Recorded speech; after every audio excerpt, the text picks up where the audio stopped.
There are wolves in the throne room and barbarians are at the gates. All is lost. The Roman Empire has fallen. Or has it? Hi, I'm Dr. Doug Campbell. Few questions have been as thoroughly debated in the field of ancient history as the fall of the Roman Empire. But was it really such a big deal? A fall with a capital F? Or was the fall of the Roman Empire just BS? Let's find out. When it comes to the fall of the Roman Empire, usually folks who talk about that in the scholarly community tend to emphasize some date as a specific sort of sharp cutoff, that before this, the Roman Empire existed in all of its glory. After this, the Roman Empire had fallen, and the Dark Ages, an era of superstition and barbarism had begun. What exactly the date in question is can vary a bit. The most traditional date for the fall of Rome with a capital F was the year 476 AD, when the last of the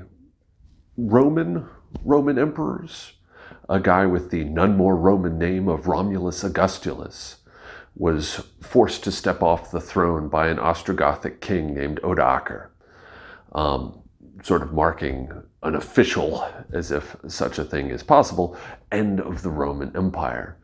And usually these portrayals of a real sharp kind of fall of Rome tend to postulate that there had to have been some reason for this. As if, of course, empires were permanent things, but human institutions aren't. They don't last forever. All empires fall, and all things considered, if one does want to posit that the Roman Empire ended in the 5th century, it had probably a longer run than most empires. Nevertheless, these explanations tend to focus on, well, there must be some internal reason why the empire fell. Because after all, they used to be so great. They used to be the great badasses, the Roman Empire, that just whooped up on everybody. There must have been something that they used to have that they lost, or something that they used to do that they no longer did, that sort of thing.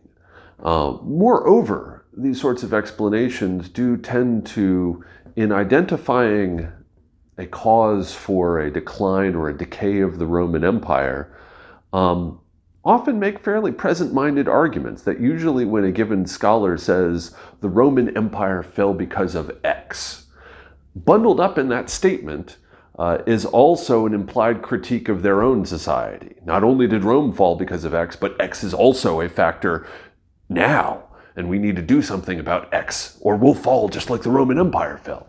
Probably the classic formulation of a fall of the Roman Empire argument can be found in the 18th century Scottish historian Edward Gibbon, probably the most famous work ever written on the Roman Empire, a history of the decline and fall of the Roman Empire, published in 1776. And in that book, Gibbon argued that Rome was a victim of its own success, that it had gradually succumbed to cultural decadence and sort of rotted from within.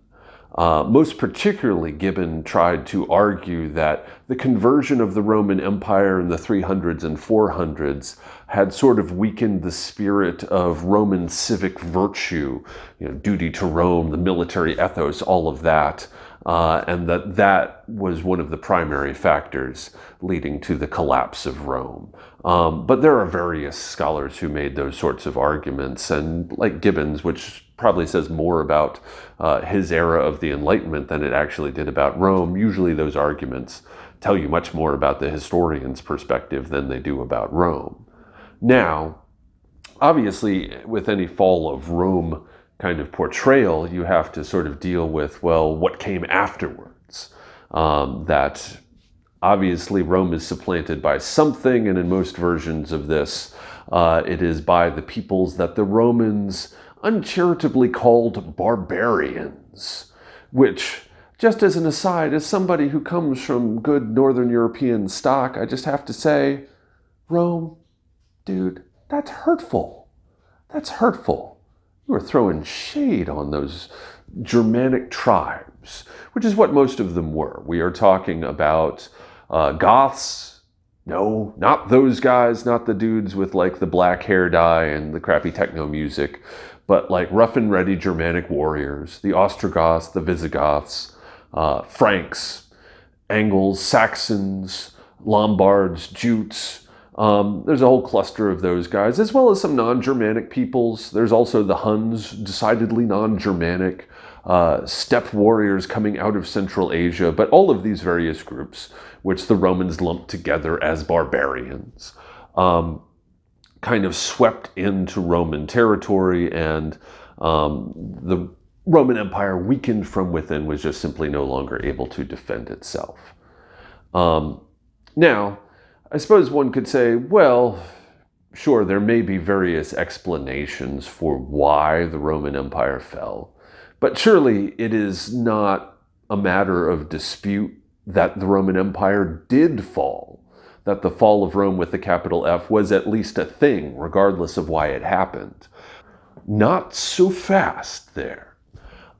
Recently, say in the past several generations or so, scholars dealing with the ancient period have been increasingly willing to question not just why Rome fell, but if Rome fell at all, to subject the entire concept of a quote-unquote fall of Rome to kind of a critical scholarly inquiry.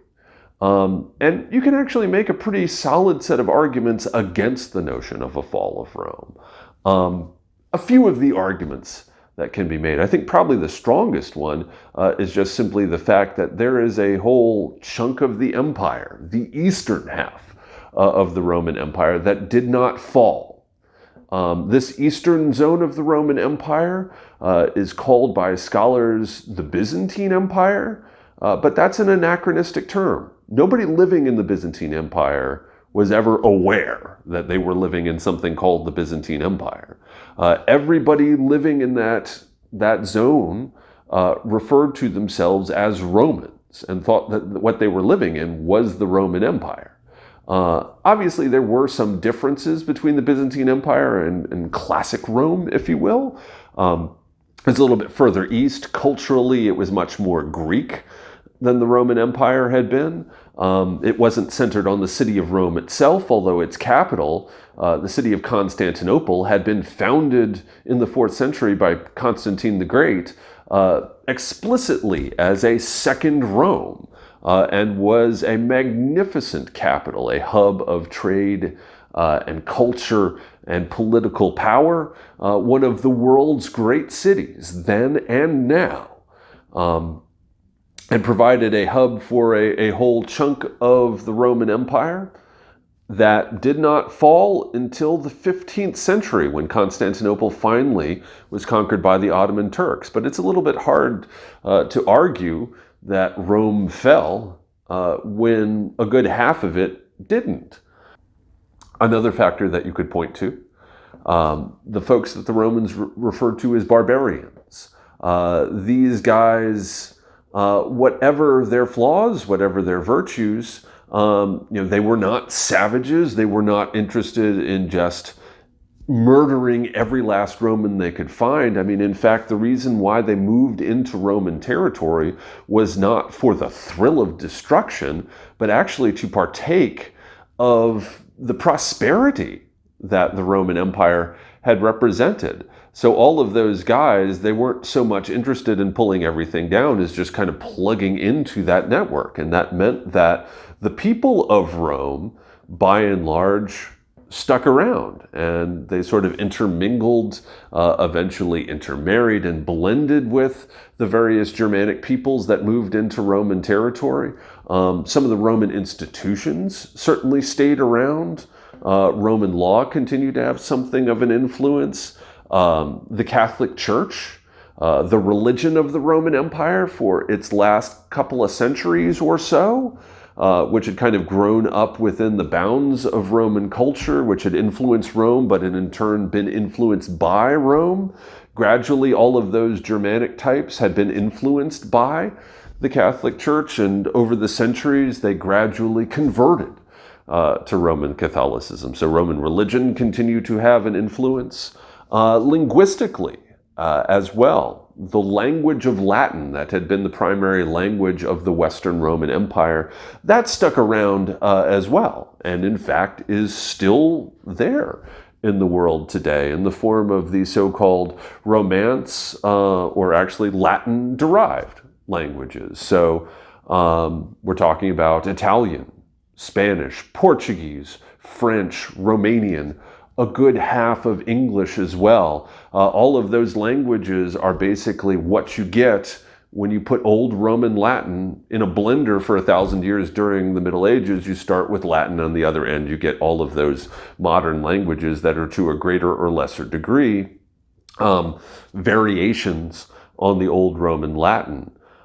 The idea of Rome as well as an empire, as a zone of peace, order, and stability was also a very durable notion and had remarkable influence.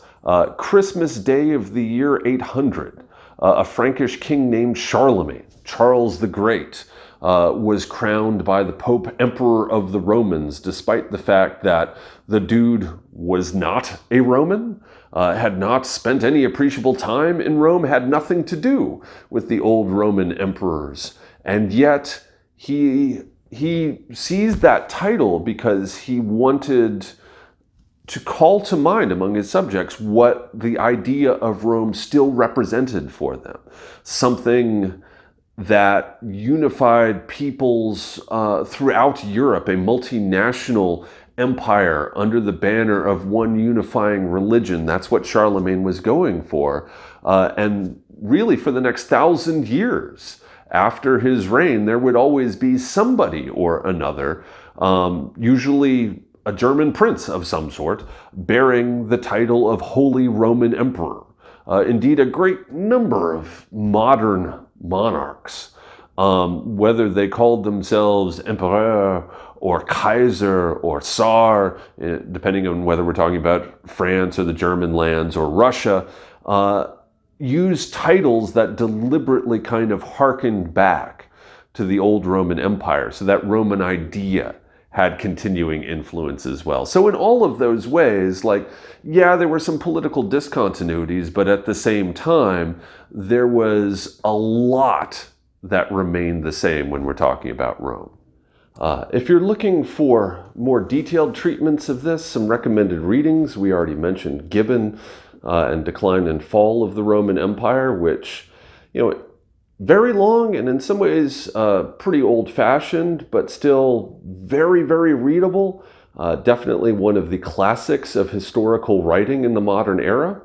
If you're looking for something, a more modern twist on the whole Fall of Rome thesis, Peter Heather's 2006 book, The Fall of Rome, instead of looking at kind of internal causes, argues that the increasing sort of military organization and robustness of the Goths and of the Vandals and of the Huns was what ultimately knocked off the Roman Empire, and that if those guys had gotten their act together at any point in Roman history, nobody could have been able to stand against them.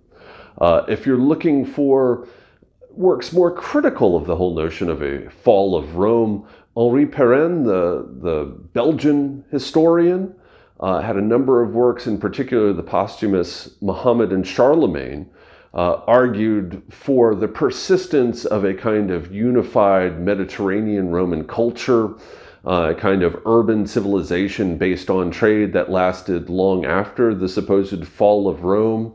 Also, too, a historian named Peter Brown from Princeton, his work, 1973, The World of Late Antiquity, essentially sort of comes up with the concept of, rather than the Roman Empire and then the Middle Ages, an era that he posits as late antiquity, that lasts from the 3rd to the 8th century, that rather than being an era of decadence and decay and sort of gradual downfall, he argues was actually a very dynamic, very creative and vibrant time. So if we're looking for the final verdict, obviously there was some real stuff that actually changed in the 4th century and the 5th century in the Mediterranean world. On the other hand, though, I think that the continuities are much more important than the ruptures, that lingering Roman legacy means that ultimately the whole notion of a fall of the Roman Empire, I'm gonna say it's BS. All right. Thanks. Bye.